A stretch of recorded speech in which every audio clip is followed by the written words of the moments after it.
What's up, guys? Welcome back to another video, and in this video we're going to be continuing on with our iOS development with UIKit, the tutorial series.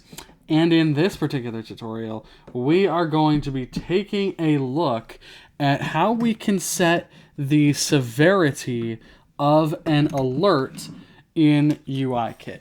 Now, one thing to keep in mind is that while this will compile and run on iOS, the severity property really only has any visible effect on Mac Catalyst.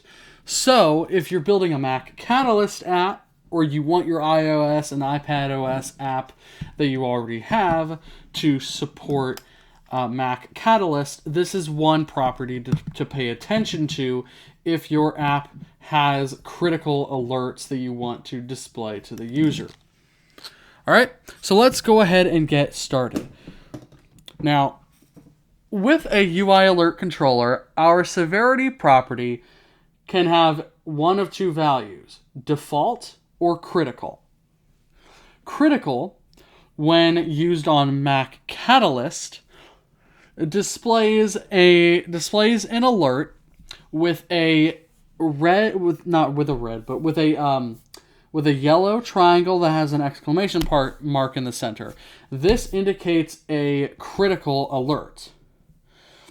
Now, you should only use this severity type if the situation actually calls for it.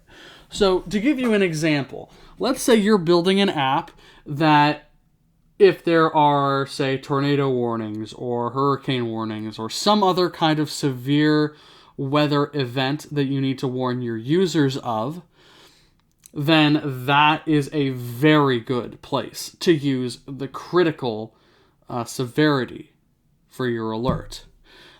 If you have an app that is, say, linked with a blood glucose sensor, and you need to warn the user if their blood sugar is detected to go beneath a certain range, then critical would be the perfect severity to use there. Stuff like that. If the situation doesn't warrant it, like if there's a failed deletion of something, that's probably not a place to use it. You can read more about that in the human interface guidelines in the alerts section. I will link that. Excuse me. I will link the human interface guidelines alerts section in the description, so you can take a look at that.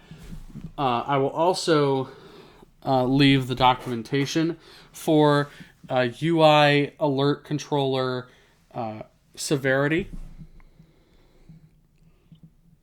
so you can look at that. Although admittedly there isn't much there. So, let's go ahead and get started. Let's say we are building an app that warns people of hurricanes, right? That allows you to monitor hurricane conditions and warns you if there's a hurricane.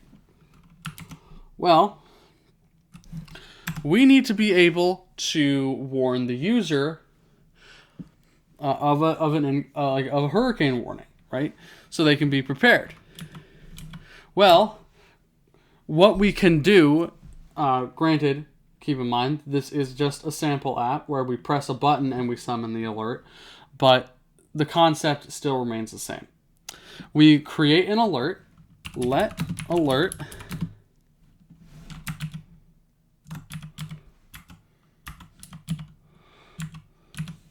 equals UI alert controller. We give it a title of hurricane warning.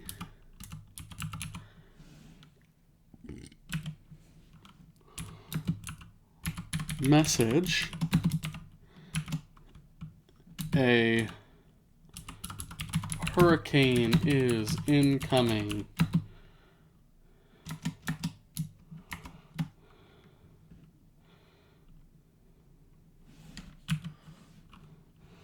And then we will have a preferred style of .alert, just like that.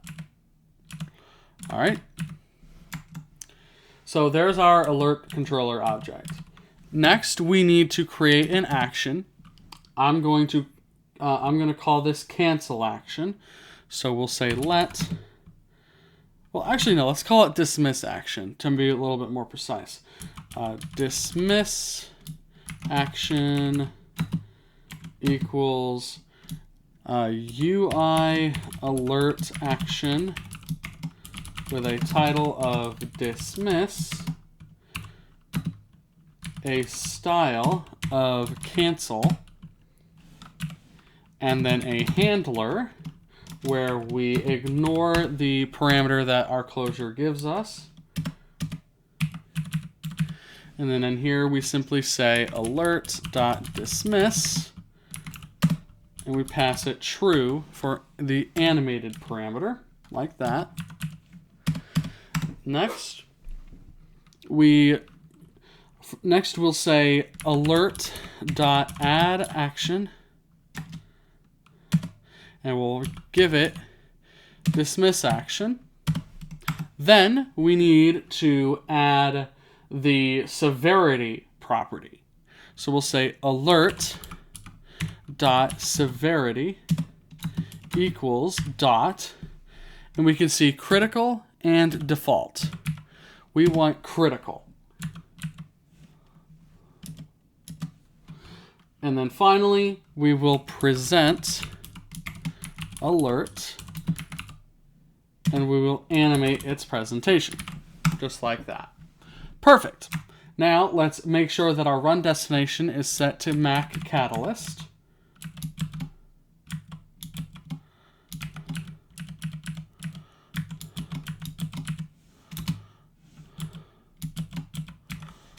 We'll say, okay, make sure my Mac is selected, and we'll run our code. Here's our application.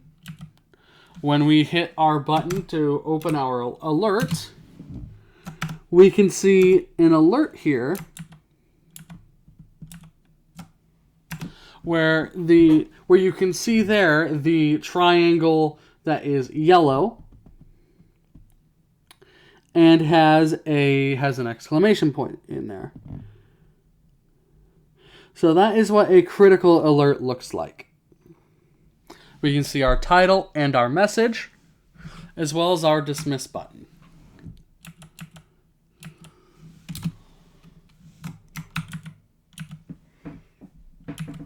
All right. And so that pretty much is it for how we can use the severity property on UI Alert Controller.